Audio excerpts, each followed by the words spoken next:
Выстрел!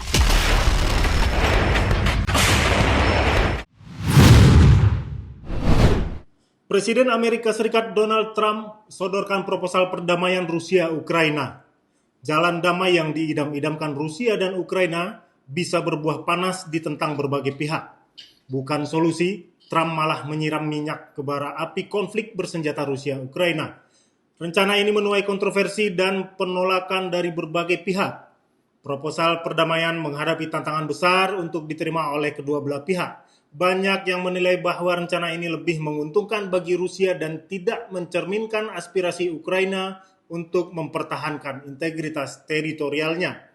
Selain itu, dukungan dari negara-negara Eropa dan komunitas internasional lainnya juga menjadi faktor penting dalam menentukan keberhasilan atau kegagalan rencana ini. Inilah Hot Topic kali ini.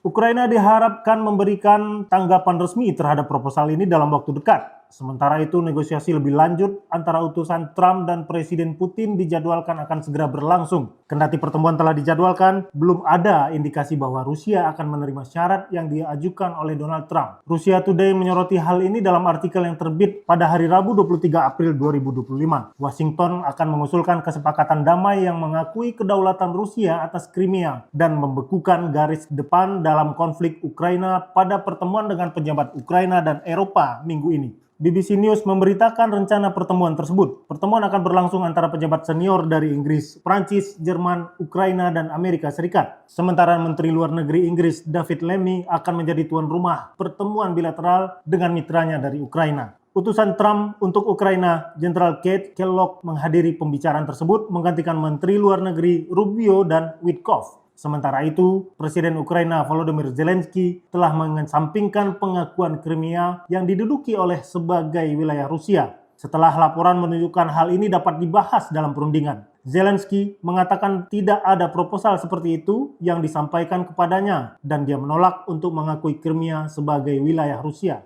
Ukraina tidak perlu mengakui pendudukan Crimea secara hukum. Tidak ada yang perlu dibicarakan, katanya dalam jumpa pers pada Selasa malam. Berbicara kepada program Today di BBC Radio 4, Yuri Sak, penasihat Kementerian Industri Strategis Ukraina, mengatakan bahwa tidak produktif untuk membahas laporan tersebut, tetapi menambahkan bahwa naif untuk mengharapkan Ukraina mengubah posisinya pada isu-isu yang tidak dapat dinegosiasikan, seperti Crimea. Sak menambahkan negosiator Ukraina akan menghadiri pertemuan di London dengan mandat yang sangat jelas dan sempit untuk mencapai gencatan senjata yang akan membuka jalan bagi perundingan lebih lanjut. Putin secara sepihak menyerukan gencatan senjata sementara untuk akhir pekan Paskah, tetapi Menteri Pertahanan Inggris John Healey mengatakan kepada House of Commons pada hari Selasa bahwa intelijen militer Inggris tidak menemukan bukti adanya penurunan serangan. Proposal perdamaian yang disodorkan Amerika Serikat ini seolah menekan Ukraina akan posisi tawarnya yang semakin lemah. Volodymyr Zelensky semakin tak punya nilai tawar atas negara berdaulat yang dipimpinnya. Pejabat Eropa diperkirakan akan mendorong jaminan keamanan untuk Ukraina dan upaya rekonstruksi pasca perang, yang mungkin sebagian didanai oleh aset Rusia yang dibekukan.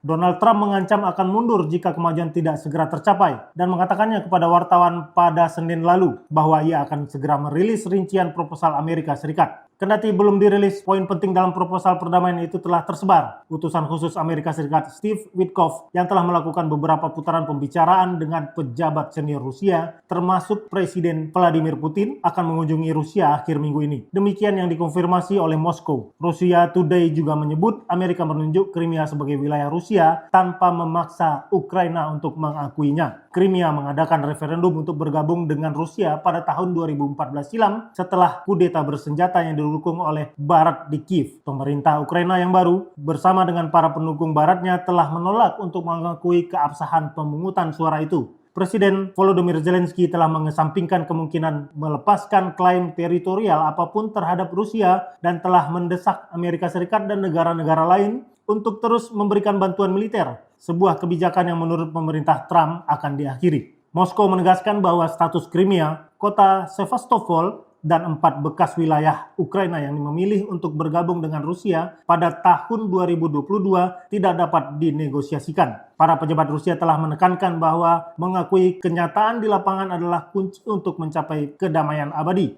Sejumlah poin penting dalam proposal perdamaian yang dibawa oleh Donald Trump merupakan awal nyata menjadi pemicu perang Rusia dan Ukraina, bukan akan menjadi perdamaian. Status Crimea yang menjadi bagian dari Rusia malah bertentangan dengan sikap awal Donald Trump sebelum pecahnya perang Rusia-Ukraina. Poin ini menjadi bentuk inkonsistensi Amerika Serikat. Jauh hari, Amerika secara tegas tidak mengakui aneksasi Crimea oleh Rusia. Sejak Rusia mencaplok Crimea dari Ukraina pada tahun 2014, pemerintah Amerika Serikat telah berulang kali menyatakan bahwa tindakan itu melanggar hukum internasional, khususnya kedaulatan dan integritas wilayah Ukraina. Kita masih ingat saat Trump pada 25 Juli 2018 mengeluarkan Crimea Declaration. Isinya menegaskan kembali bahwa Amerika Serikat tidak akan mengakui klaim Rusia atas Crimea. Ini mirip dengan deklarasi Welles tahun 1940 yang menyatakan Amerika tidak mengakui aneksasi negara-negara Baltik oleh Uni Soviet. Atas pelanggaran Crimea Declaration yang dilakukan Rusia itu, Amerika Serikat memberlakukan berbagai sanksi ekonomi terhadap Rusia, termasuk individu, perusahaan, dan entitas pemerintah yang terlibat dalam aneksasi Crimea. Sanksi ini masih berlaku hingga sekarang dan telah diperluas beberapa kali. Dan atas Crimea Declaration ini pula Amerika Serikat memberikan dukungan ke Ukraina. Dukungan militer dan diplomatik terus mengalir ke Ukraina, termasuk dalam konflik di wilayah Donbas dan dalam mempertahankan klaim Ukraina atas Crimea. Amerika Serikat juga aktif mendorong komunitas internasional untuk tidak mengakui Crimea sebagai bagian dari Rusia, dan sebagian besar negara-negara Barat sepakat dengan pandangan ini. Selanjutnya, dalam proposal perdamaian Rusia-Ukraina mencantumkan poin penting mengenai keanggotaan NATO bagi Ukraina. Dalam usulan perdamaiannya, Donald Trump meminta Ukraina menunda keanggotaan NATO untuk jangka waktu yang tidak ditentukan. Ini bertentangan dengan sikap negara adidaya itu ketika dipimpin oleh Presiden Joe Biden. Saat itu Amerika mendukung Ukraina untuk masuk menjadi bagian NATO. Ukraina akan menjadi bagian dari NATO. Tujuan kami di pertemuan puncak ini adalah untuk membantu membangun jembatan menuju keanggotaan tersebut, kata Menteri Luar Negeri Amerika Serikat kala itu, Antony Blinken, di Brussels, April 2024 silam. Pada Juli 2023, NATO membentuk Dewan NATO Ukraina, NUC, untuk menggantikan Komisi NATO Ukraina.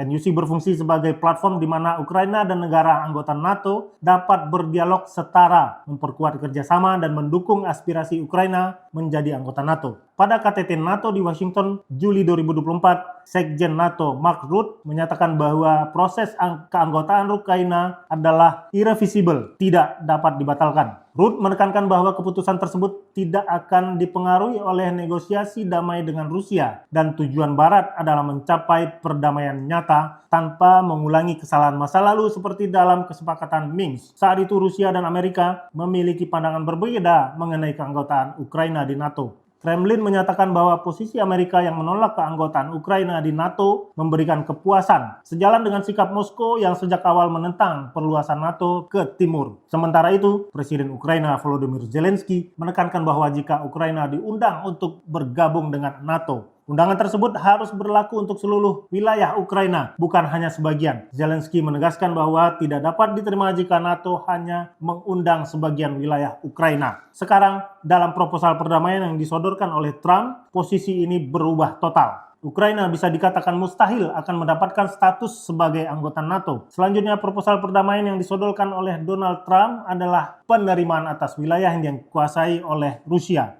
Ukraina diharapkan menerima kontrol Rusia atas wilayah yang diduduki sejak invasi 2022, termasuk untuk wilayah Donbas dan sebagian wilayah selatan Ukraina. Ini semakin melemahkan posisi tawar Volodymyr Zelensky sebagai pucuk pemimpin negara Ukraina. Legitimasi Volodymyr Zelensky sebagai pemimpin Ukraina terlihat seperti boneka bagi Donald Trump. Trump mengendalikan penuh negara berdaulat Ukraina. Selanjutnya, ada poin jaminan keamanan bagi Ukraina oleh negara-negara Eropa. Poin ini seolah memberi hadiah kecil bagi Ukraina yang tidak bisa bergabung dengan NATO. Ukraina akan menerima jaminan keamanan dari negara-negara Eropa, meskipun tidak jelas bentuknya seperti apa. Yang pasti, keanggotaan di NATO sudah tentu tidak akan pernah terwujud. Poin terakhir dalam proposal Donald Trump adalah terkait operasional pembangkit listrik tenaga nuklir Zaporizhzhia yang selama ini diincar oleh Donald Trump. Operasional pembangkit listrik tenaga nuklir Zaporizhia akan tetap dianggap sebagai wilayah Ukraina, akan tetapi dioperasionalkan oleh Amerika Serikat. Poin ini akan semakin mengkerdilkan Ukraina sebagai negara berdaulat yang dalam tanda petik dijajah oleh Amerika. Donald Trump akan menyedot habis potensi energi negara itu dengan hak operasional atas salah satu pembangkit listrik tenaga nuklir paling vital di Eropa. Sejauh ini, Badan Tenaga Atom Internasional (IAEA) dengan dukungan dari Amerika Serikat dan negara lain telah terlibat dalam upaya untuk memantau dan menjaga PLTN Zaporizhia. IAEA telah mengerahkan tim untuk menilai keselamatan dan keamanan pabrik yang berupaya mencegah kecelakaan nuklir di zona konflik. Sejauh ini, pemerintah Amerika Serikat telah memberikan bantuan militer dan teknis yang substansial kepada Ukraina. Bantuan itu meliputi sistem pertahanan udara. Amerika telah memasok sistem pertahanan udara canggih seperti rudal Patriot untuk membantu melindungi infrastruktur penting, termasuk pembangkit nuklir dari ancaman serangan udara. Dukungan pelatihan dan konsultasi. Pakar Amerika telah menawarkan layanan pelatihan dan konsultasi kepada personel Ukraina mengenai protokol keselamatan dan keamanan nuklir. Selanjutnya ada advokasi diplomatik. Amerika Serikat telah aktif di forum internasional mengadvokasi perlindungan fasilitas nuklir dan mendukung resolusi di Badan Tenaga Atom Internasional (IAEA) untuk memastikan keselamatan dan keamanan PLTN Zaporizhia. Akankah kepentingan pribadi Amerika Serikat di Ukraina dapat diwujudkan Donald Trump melalui proposal perdamaian ini?